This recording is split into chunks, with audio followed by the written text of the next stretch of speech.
Well, it's a great pleasure to welcome Dr. Karen Luyt to this episode of What's Next. And Dr. Luyt is the consultant for digital transformation at BCX. And it's a term we hear a lot of, and people always talking about digital transformation, especially since COVID-19, started off. And I guess that kind of accelerated digital transformation. All organizations had digital transformation on their agenda. They were on the journey. But with COVID-19, we've seen massive acceleration of this. Firstly, welcome to the show, and thank you for joining us, Dr. Luyt. Thanks so much, Aki, and thanks for having me, and wonderful to chat to you today. Yeah, no, it's great to chat to you, and I'm looking forward to our chat because, everyone is still talking about digital transformation, and I guess it's a journey that we're going to be on for a while for, many organizations. But I'm waiting for somebody to come up with a new terminology, right? Because I don't know. I get the sense that it's overused. It's old hat by now. Is it old hat? What's your take on digital transformation? Is it overused and used in the wrong sense in many regards? No, I think it's still definitely in vogue, or there's a lot of focus on it. Yes, companies have accelerated. But if you think of the major impact that it has on an organization, and really fundamentally, because ultimately digital transformation is about, yes, bringing in digital, but transformation means radical change. And companies are on different points in that journey, and especially large established organizations, they have so much legacy and that they're bringing along that needs to change. So it's definitely, we are seeing more and more companies that have maybe gotten to a specific point or started realizing I was only dabbling with what we call digital transformation, and now we really need to become serious as to what this means for the business. Okay, now that makes sense. So when you look at digital transformation, this terminology, this thing called digital transformation, how would you actually define digital transformation? Yeah, so I think the common definition for digital transformation is bringing in digital technologies to help improve, to optimize your business, your processes, to bring in that automation with the aim of affecting your customer experience, so the customer experience at the end of the day. But that customer experience expands to your workforce, to your suppliers, to that whole ecosystem. And once again, if we look at digital transformation, digital is about that technology that you're bringing in. And so in other words, first digitizing, which means that you are taking your manual forms, making it digital, so you are collecting more data of your customers, and the data then helps you to, you analyze that data to see how you can improve the customer experience, and then digitalizing, which means your basically the whole process that you need to go and change and make more optimal in that process. And then the transformation bit, as I said, to say, no, it's not just a bit of efficiency that you want to get. There are sometimes radical changes that you want to bring to the table in your business model, in changing your products, in your interaction with your customer. So that is, if you say digital transformation, that is how I would define it. Okay, and I guess at the end of the day, businesses want to unlock value. They want to make the experience for the customer better, as you mentioned. They want to add more agility, and you've got to, in today's market where there's so much competitiveness out there and organizations doing things better than what you might be doing. You really need to look at it, and you really need to apply this digital transformation in an organization. Now, it is easier said than done, right? How do organizations actually achieve this radical change that we're talking about? Yeah, no, it is. It's a process that you need to go through, and digital transformation, as they say, is a journey. It's not one step. So even though we talk about radical change, it is counterintuitive to say that we need to have a stepped approach. But it is, we need that stepped approach. We need to be pragmatic about it. We need to understand where we are at. So the organization needs to understand where they are at, what is the basis from where they are setting out their journey, setting that vision as to where they want to go, and then creating that stepped approach to achieve that vision. So that is the pragmatic approach to achieving digital transformation. And yeah, obviously technologies change, so you need to be agile ultimately in that approach, and agile in terms of the kind of things that you want to achieve ultimately. But yeah, starting point, vision, stepped approach. Yeah, and you know, it's not just about saying, oh, we're going to digitize our accounting department, or we're going to move a lot of our functionality to the cloud. That is, yes, part of digital transformation, but I often find that many organizations have this knee-jerk reaction when they're doing digital transformation. They're saying, oh, we've been left behind, we need to start speeding up things, digitizing things. And it's not quite as easy as that. You know, you need to, as you said, you need to take an approach to understand what your business needs and how you're going to get about it. So when you look at organizations, what do organizations need to be considering on this particular journey? So I guess what I'm asking is how can the digital transformation journey be made practical? Yes, so like I said, firstly you set that vision, but ultimately the Yes. practical approaches of it comes back to your people, process and technology. And you need to consider that traditional triangle and in that sequence. So for example, if you now start with people, the important Yes. thing, two things. Firstly, your leadership. And it's not only your exco or your most senior leadership, it's all leaders in the organization need to be seen to participating in that digital transformation, using the new technology, supporting it, and in that way setting the tone for the digital transformation. So that the first thing on people. But the second thing on people Yes. is really, it touches how we do things. And that's Yes. why we come to this like a digital ready kind of culture, the practices of the people, and the change that is needed in the people, because the people are ultimately going to make the technologies work. So that's why we are saying people is sort of the first point of departure when you look at it from the triangle perspective. Yeah, and you know, if you don't get the people buy-in into this whole transformation, it's going to, just collapse and fall flat on its face. As we've seen happen, Yeah. you don't have the support of the people behind these technologies, it's not going to happen. But the people are very important, but you also mentioned process in that particular example that you Yeah. used. Can you just expand on that and be a bit more specific on that? Yeah, no, I'd love to do that, because process is actually that operating model, that things that or business architecture that you have that makes the business work. And but if you now think of digital transformation, we are changing the focus from that internal focused business processes to what are the touch points with the customer? What is that customer experience? So that's where we talk about the user journeys, your personas that you put in place, and you start rethinking your business and your services and your offerings from how do customers experience it.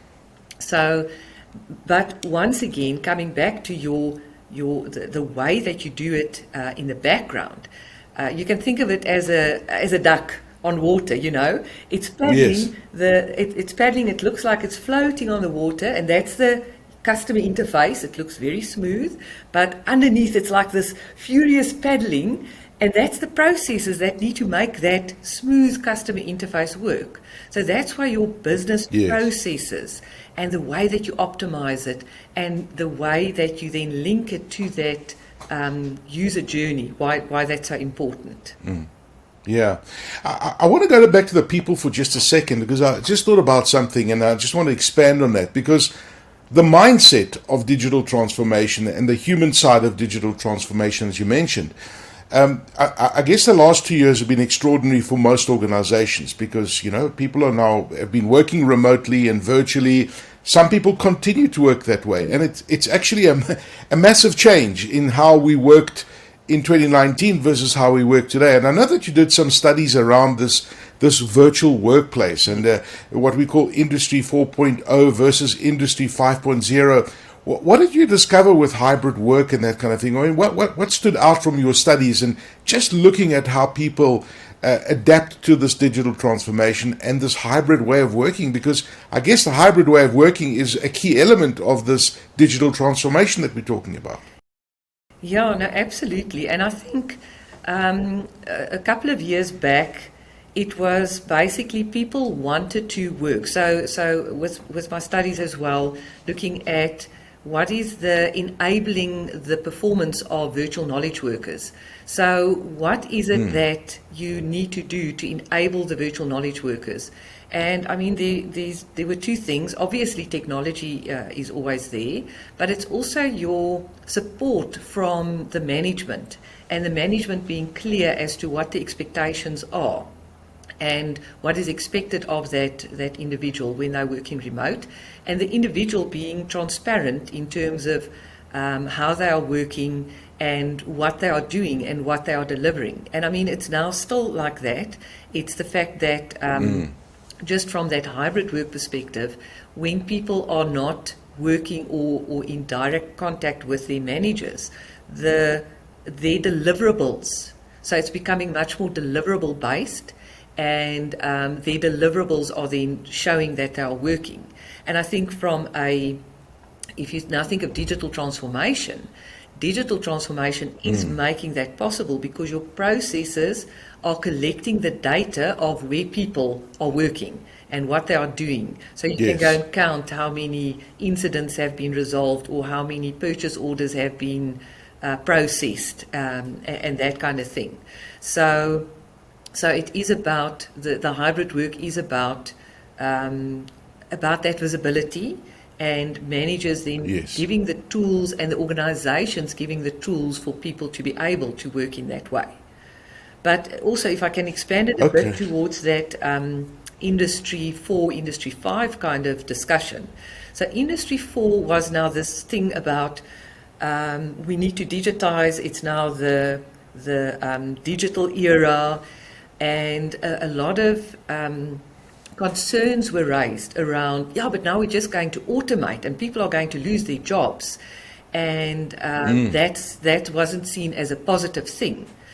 So Industry 5 is now bringing back the human element and saying we need to talk about human-centric transformation.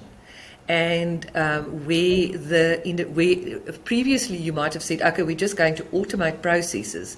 Now you are starting to bring in that critical thinking, that innovative spirit of the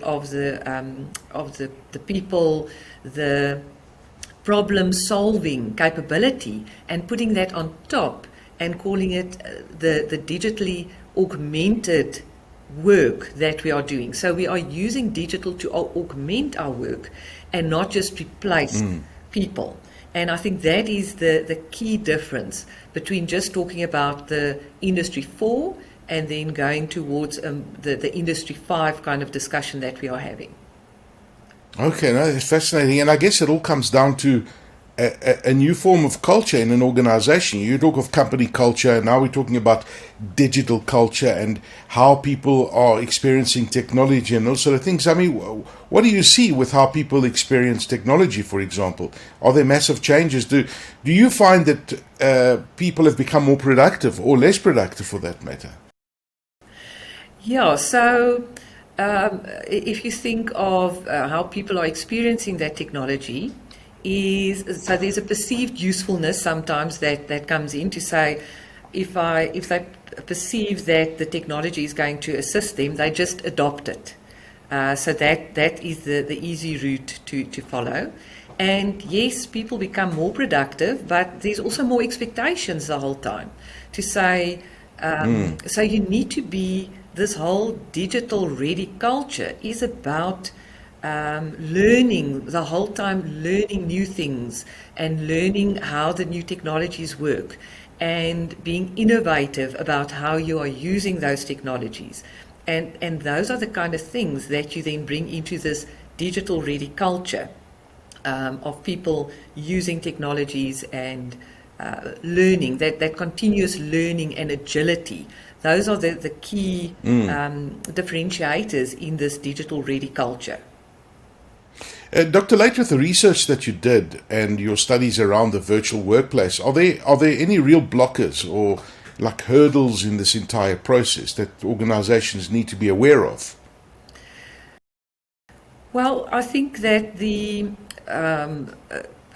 a blocker is still the bandwidth. And that is, you can see that in different industries as well, not only the work from home and the hybrid work. When the bandwidth goes down, when we've got load shedding and some of the towers aren't available, then it just means you physically, you can't work remote, or you can't use the centralized systems if you are sitting in a remote location. And then also, if you just think of even in the education sector, students, it's more and more that we're looking at bringing in the digital transformation, the new technologies, and teaching students via the virtual technologies, because they are going to be experiencing that in the work situation as well. And so I think the access to data is sometimes a problem, and the bandwidth that we have available. So that's definitely a blocker from a technology perspective. But coming back to the people, now that you become digital, if you think of it, the process is now online. So as I'm working, my data is captured, or the data that I'm processing, I am linked to that transaction. I'm linked to signatures, to contractual documents. So sometimes it's also the fear that of those individuals that becomes a blocker to say, but I'm fearing to be caught out, or to be now suddenly all accountable, and just to be that visibility of my work becomes a fear and becomes a blocker, in that sense that people become fearful of then engaging in the digital technologies. So that is because I guess you yeah. I mean, sorry to interrupt you, because you're almost like in the spotlight all the time. You're online, you're live all the time, right? Yes. Yeah, no, absolutely. It's and that's what we have found is you need to see it as a positive, so that you can actually now prove that you were working. But on the other hand, those practices, bringing in those digital practices and the way that works, you need to understand that to be able to manage that change control, the changes with the people in the business. Yes. See, Dr. Karen Luyt, you've really tied it up all together. When you talk about digital transformation, it's not just about moving to the cloud and doing your systems. So in a nutshell, if you can just wrap up for us by, going through those critical success factors when it comes to digital transformation, and how does BCX help in this entire alignment, in this entire process? Because it's not just about going to a BCX, for example, and buying the technologies you need for your transformation. There's a lot that you guys do together with the prospective client to help them along this particular journey. So let's go through those critical success factors and how BCX can help. Yeah. So I've got, I would like to list about 6 critical success factors. So we've spoken about the leadership, the importance of leadership and their support, the focus on people, and the practice changes that are linked to the digital ready culture for individuals, then understanding, documenting and optimizing the business architecture. We spoke about the processes, how important that is. So you need to document that and get an understanding where you are from that perspective, which also links to your technologies. And then a data-driven mindset, because you're making everything is becoming data. And if you don't Yes. start managing that and having an architecture and having a vision around that, then you're going to lose out on some of the optimization that you can get and the insights. Then obviously, because you've got data, it needs to be secure. So cybersecurity is the fifth factor. And then, because we've spoken about a program that you need to follow, you need to have a central project office or program office and manage the demand, because it's going to change. Even though you start off with a roadmap, it's going to change as people discover new technologies. So you need that central program and demand management forum. So those are basically the 6 things. And then coming to BCX, yes, we can help you in all of this. So that's a very broad statement. So we can help you to set the vision. We've got advisory services, business consulting and advisory services, where we can help you set that digital transformation vision. And also, we've got an extensive business process mapping, enterprise architecture that pulls all of this together. So we can really help you start the journey, create that as-is view that you need, and help you set that vision in terms of your journey. Then obviously we also help with, we've got the cloud, we've got all the technologies, we've got cybersecurity, and so we can wrap this all together and really bring to the table, from the vision, the strategies, to the actual execution, from start to end. Yeah. And I guess, does that include and encompass for helping an organization identify what needs to be processed? What digital transformation has to happen?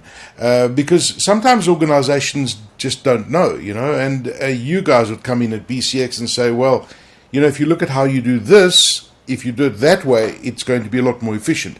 Would you come in and do that sort of thing as well in an organization? Yes, absolutely. And that's part of the business process mapping, and where we go in and understand the organization from what they call a business architecture perspective. So how are you currently doing it?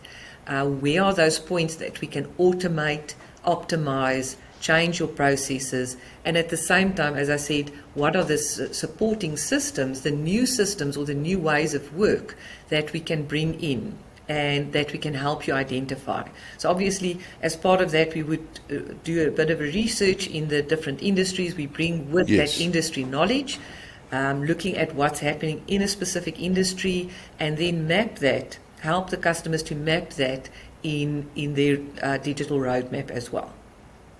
Absolutely fascinating. Dr. Karen Luyt, consultant for digital transformation at BCX. Thank you so much for joining us on this episode of What's Next, and really taking a deep dive into digital transformation and all the different aspects to it. It's not just about the technology, it's about the people and a whole lot more. Thank you for joining us, Dr. Luyt. That's a pleasure. Thanks so much. It was good talking to you, Aki.